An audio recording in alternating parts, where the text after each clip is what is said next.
Vandaag zu Marius, wo wir unsere Serie schließen über den Namen, der Gott an der Bibel gegeben wird.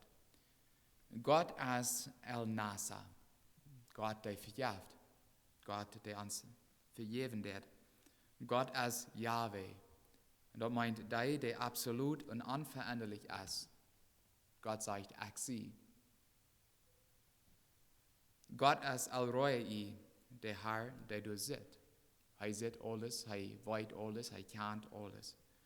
In vielen Werk sagen wir, dass Gott auch den Namen El Shaddai hat. Gott, der alle Macht hat. Gott gibt sich selbst den Namen El Shaddai.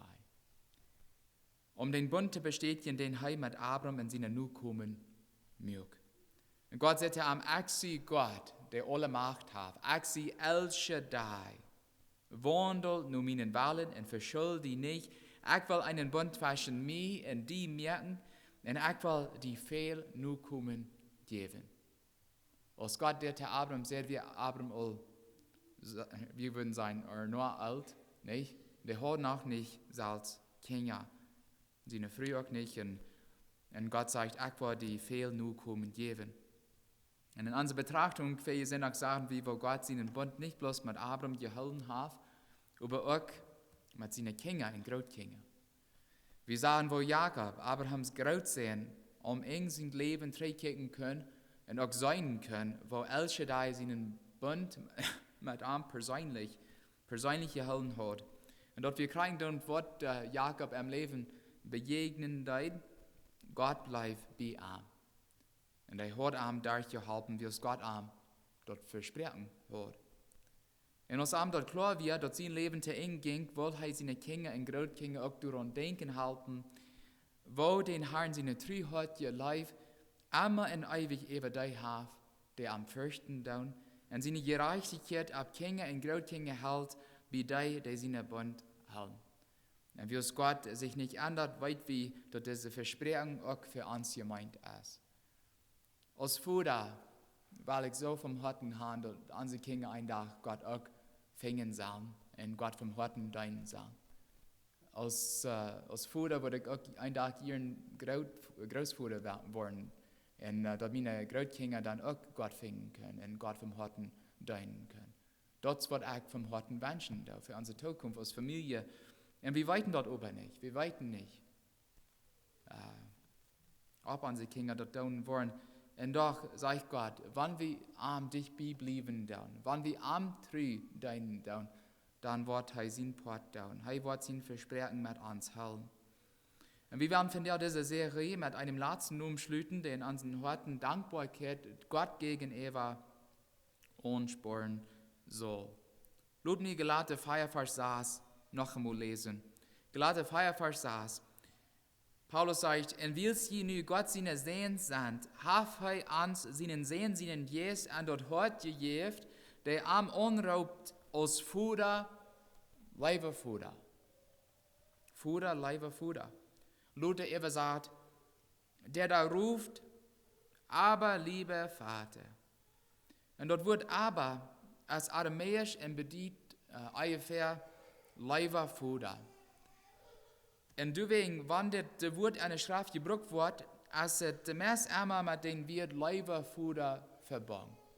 So aber meint Leiberfuder. So warum ist das nun für uns als Kinder Gottes und als Christen von der und nach einmal wichtig? Warum ist es wichtig zu weiten, dass Gott noch einmal Abba Voda ist? Das wird wir taub mit Gottes Haupt betrachten werden. Weil wir Galater 3, Verse 26 bis 28 weiterlesen. Hier in dieser Verse, wo wir sein, woran das wichtig ist. Erstens, wir sollten uns helfen, daran zu denken, dass wir in Christus adoptiert sind, dass wir in Christus heimgenommen sind. So Galater 3, Verse 26 bis 28. Nu sind die durch den Glauben an Christus Jesus alle Gott seine Kinder. Wie es wer immer in Christus nenngedeutet ist, hat Christus euch getragen. Du hast nie keinen Unterschied mehr zwischen Juden und Griechen, zwischen Sklaven oder Freie, Mann oder Frau. Wir sind alle eint in Christus Jesus.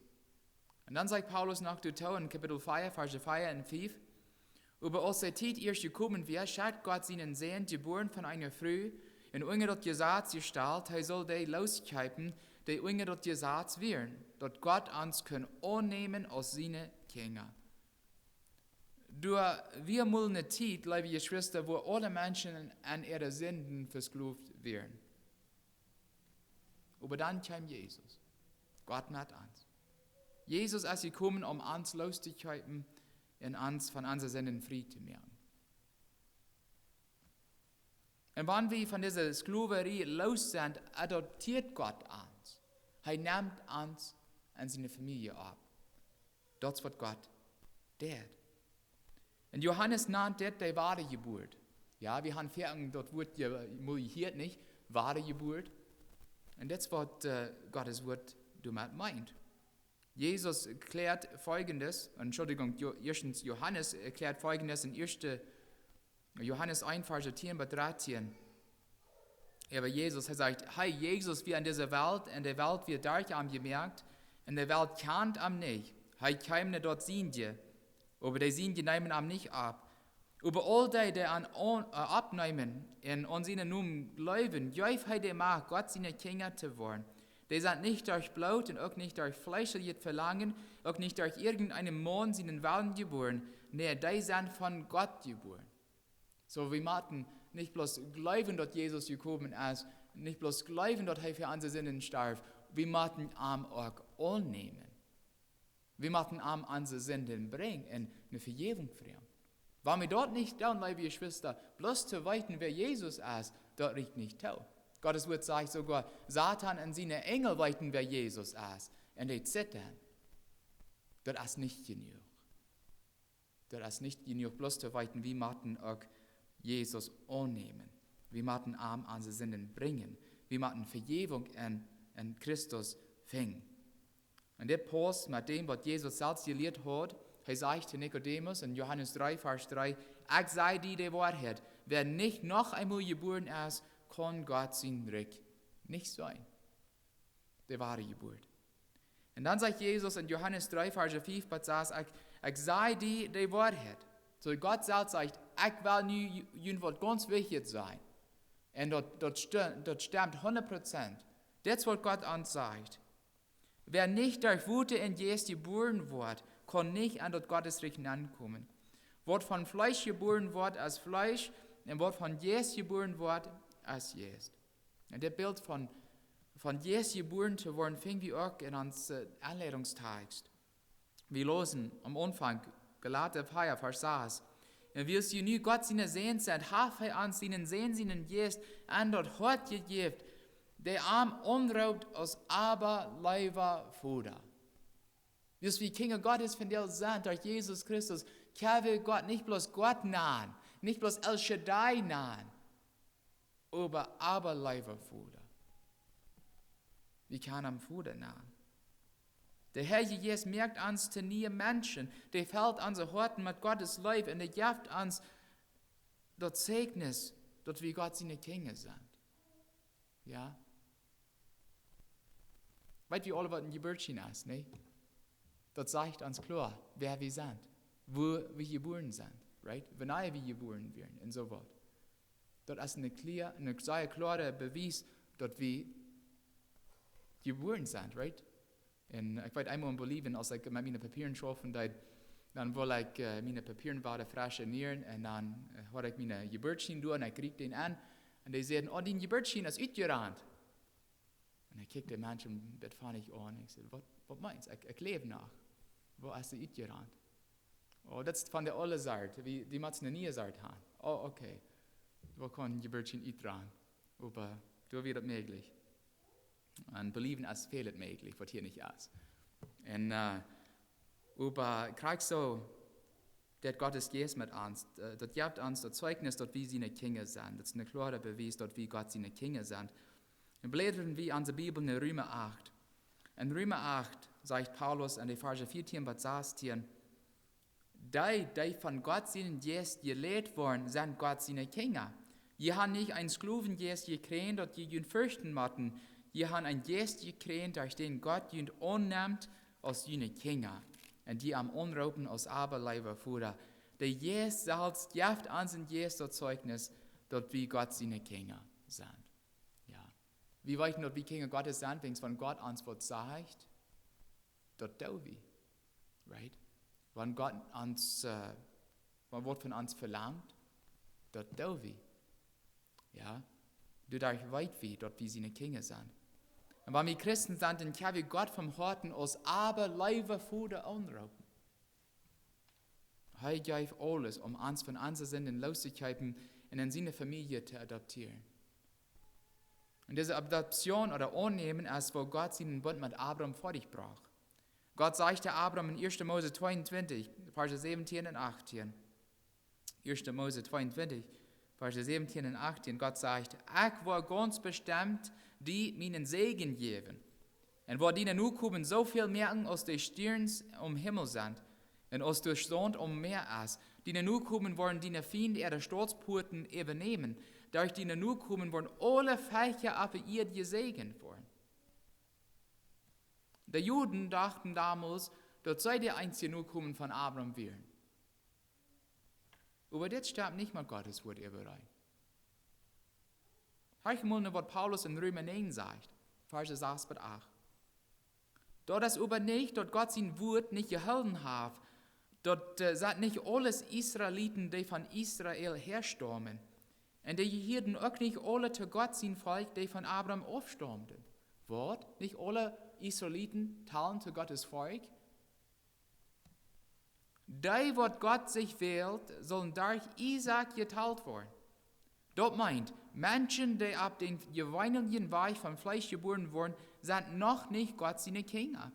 Bloß die, sagt Paulus, bloß die sich daran hielten, was Gott versprochen hat, wurden aus Abraham seine Nachkommen geteilt. Das hat mit Glauben zu tun, right? Wir müssen an Jesus glauben. Dann in Vers 25 bis 26 zitiert Paulus den Prophet Hosea und sagt, ich war die nicht mein Volk wären, mein Volk nahen. Und ich war die Gott sein, die keine vorher wird regend. Und das soll so kommen, du wurde gesagt wird, die sind nicht mein Volk. Du soll je den lebenden Gott seine Kinder genannt werden. Liebe Geschwister, das sei wie. Ich bin eigentlich nicht ein Israelit. Ich kann von der Kind Gottes halten, wie es Jesus für mich gestorben ist. Nicht, wie es ich als Israelit geboren bin. Und wenn wir aus Abrahams Nachkommen geteilt wurden, dann sind wir auch mitorben, nicht? Und das los wir alle in Galater 3, Vers 29. Und wenn wir Christus euch hören, dann sind wir Abraham seine Nachkommen in Orben, so als Gott versprochen hat. Galater 4, Vers 7. Deswegen sind die nun nicht mehr Sklaven, aber ihr seid Sehens. Und wenn ein Sehen, dann auch ein Orb, wie es Gott ihnen gemerkt hat. Was von den Dingen, obwohl wir an Jesus Christus ein Tag orben?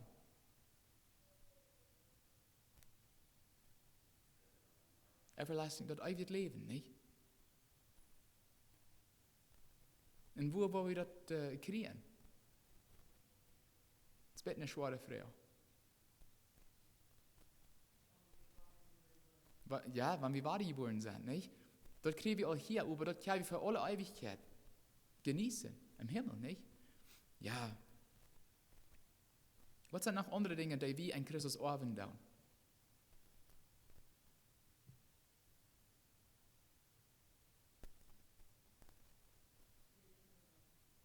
Bitte, Lüder. Friede. Ja, Friede. Mit Gott, Friede mit Menschen. Life für Gott und Life für Menschen. Was noch?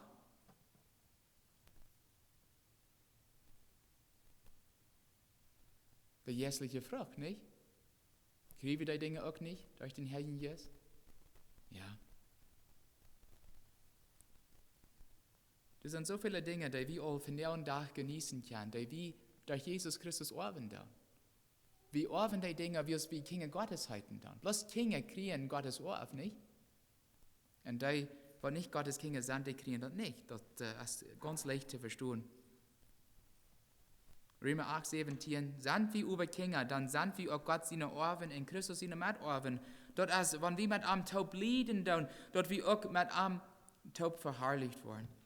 Und wenn wir Gott in Gott treu bleiben dann und geduldig uithalten wollen, dann soll wir mit einem Taub ein Tag regieren. Sagt Paulus in 2. Timotheus 2, Vers 12. Und wo wunderbar ist es, Kinder Gottes zu sein. Das Leben ist so viel scheiner, das Leben geht so viel besser, wenn wir keinen Frieden mit Gott haben. Wenn wir kein so ein bedingungsloses Leben für andere haben.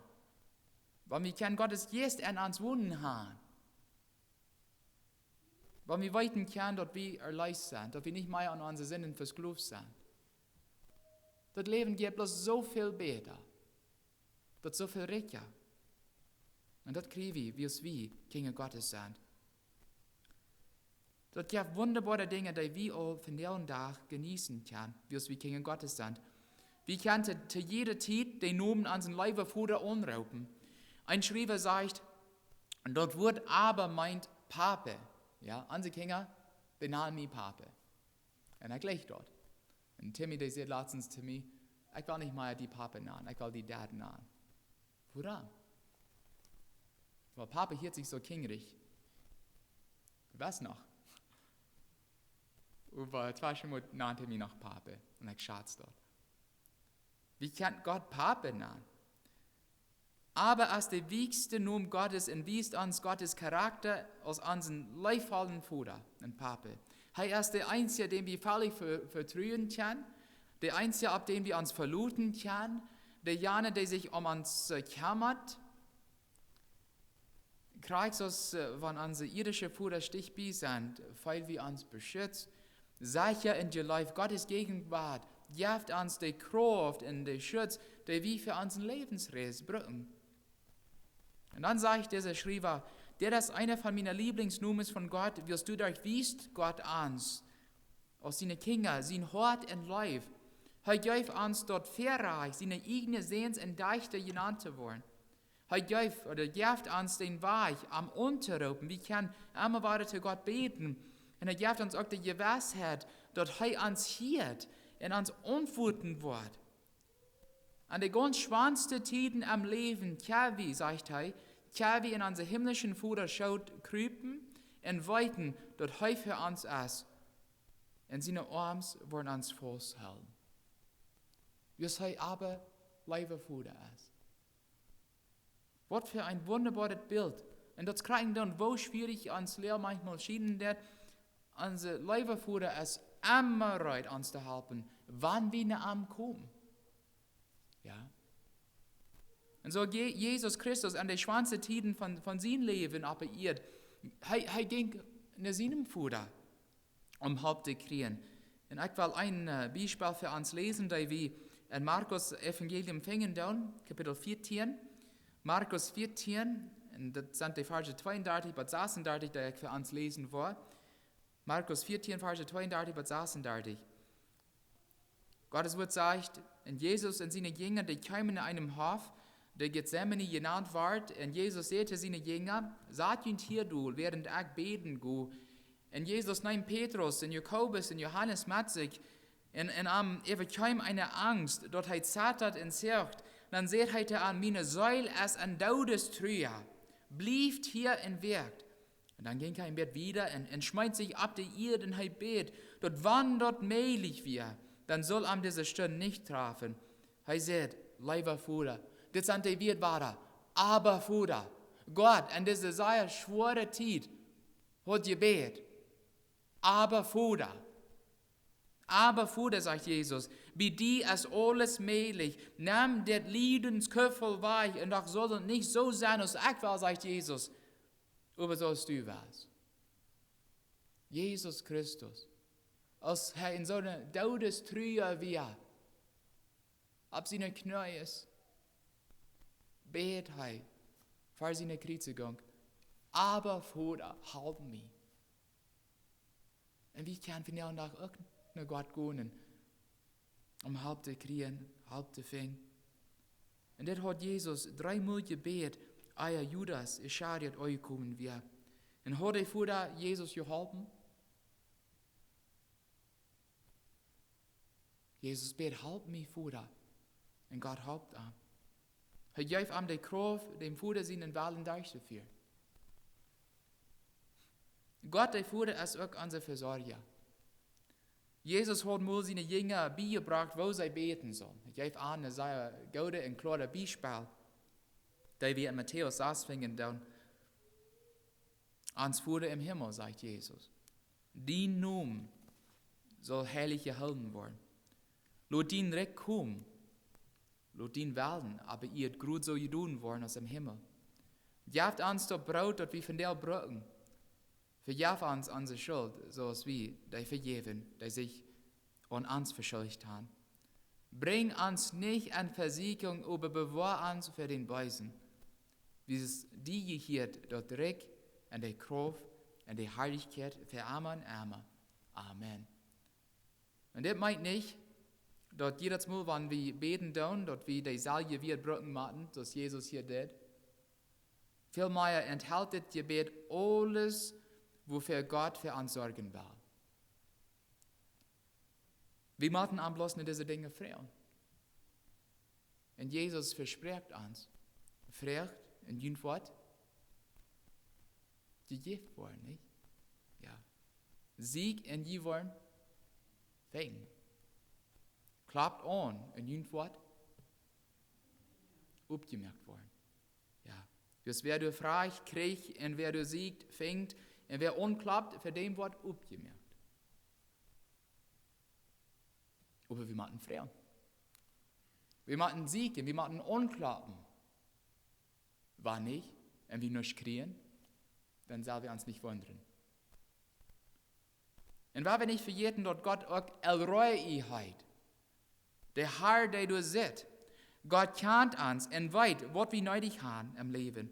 Jesus sagt, Matthäus 6, Vers 25 bis 26, und deswegen sagt ihr, merkt ihr nicht Sorgen um ihr Leben, über was ihr eten und trinken sollen, auch nicht um ihren Körper, was ihr antragen sollen. Esst dort Leben nicht mehr aus Eten und der Körper mehr aus der Kleidung. Liebe Geschwister, esst dort nicht mehr aus diesen Dingen. Ja. Und wo viele Menschen auf dieser Welt sind blind zu diesen Dingen. Oder wegen dieser Dinge. Right? Alles, was sie hängen rundgehen und tun, ist Geld, Reichtum, Anerkennung. Und dann ein Tag wollen sie ankommen und dort kann ich nicht mitnehmen. Jesus sagt, das Leben ist viel mehr als diese Dinge. Dann sagt er, kick nicht die Fehl an der Lauf. Die sehen nicht, und ernten auch nicht, und sommer nicht, und die Stahlung in den Fuder im Himmel fordert die doch, sind die nicht mehr wert als die? Sicher sei wie mehr wert zu Gott als viele Fehl. Jesus hat hier zu seinen Jüngern geredet. Seine Jünger, die sollen ruhig gehen und für Gott schaffen. Und dann sagt Jesus zu an Himmel, ihr sollt nicht Sorge machen, über was die eten und antreiben wollen, wann die für mich schaffen. Wegen ich war für ihn sorgen. Right?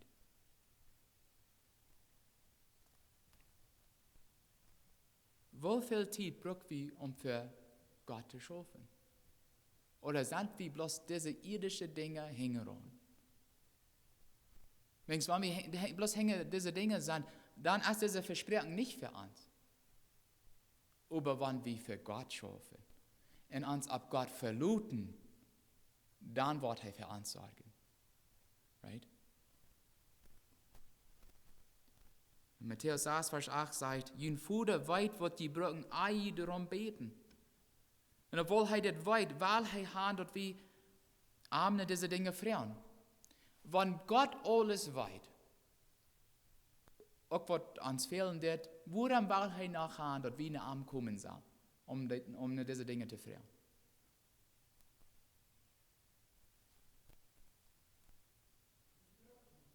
Wir brauchen dort, ja. Woran nach? Ja, wie? Wenn wir nicht fragen, dann kriegen wir dort nicht, ja. Wir sollen fragen, right? Wenn Gott alles weiß, woran sollen wir dann anbeten? Und diese Dinge fragen. Dass wir die kriegen, ja. Noch einmal? Ja, dass wir an Gott abhängig sind, nicht? Krieg. und unser Vertrauen an seine Versorgung auch wiesen. Gott hat aber Leiber Vater. Erst einmal, als ich nach einer Welt wie können Gott nicht aus aber Leiber Vater umrauben. Damals wir halt bloß meine Rechte. Ich weiß, dass ich ganz verloren war. Ich habe mich geschämt, wenn ich nicht anbeten darf. Aber als Kind Gottes, als einer, der Frieden mit Gott hat, kann ich nie so beten, als ob Gott mein Leiber Vater ist. Und er ist auch. Das ist so wichtig zu weiten, als Kinder Gottes, dass Gott unser Leiber Vater ist. Erstens, dass wir überhaupt arm als Vater nennen können, als was grautet, und dass wir seine Kinder halten können. Er kauft uns von unseren Sünden los, da Jesus ihn Blut und nimmt uns an seine Familie ab. Wir sind nun Geschwister im Herrn. Uns Vater im Himmel ist auch unser Versorger. Er kennt uns völlig, weil er kriegt, was wir brauchen, und verspricht uns, diese Dinge zu geben, wenn wir am Glauben durch nur Frauen. An den ganz schwanzen Tiden am Leben können wir an den Schoß unseren himmlischen Vater kriepen, halb in Sicherheit zu finden. Gott ist aber Leiber Vater. Weit wie dort? Können wir finden nach dieser Welt brücken, wann wir beten dann? Da wie? Ja. Eine Hirtfergen, nicht? Leiber Vater im Himmel. Mit anderen wird sei wie Abba Voda. Abba Voda. Mit dieser wird sei wie zu Gott, wie kann, und kann, dass die alles zu tun hast für uns. Und noch einmal das. Die hast uns lieb, die was für uns sorgen, und wir machen uns über ab die ganz verloten. Gott ist aber Leiber Vater. Möge Gott uns helfen, unsere Dankbarkeit Gott gegenüber von der und alle Tag zu wiesen. Amen.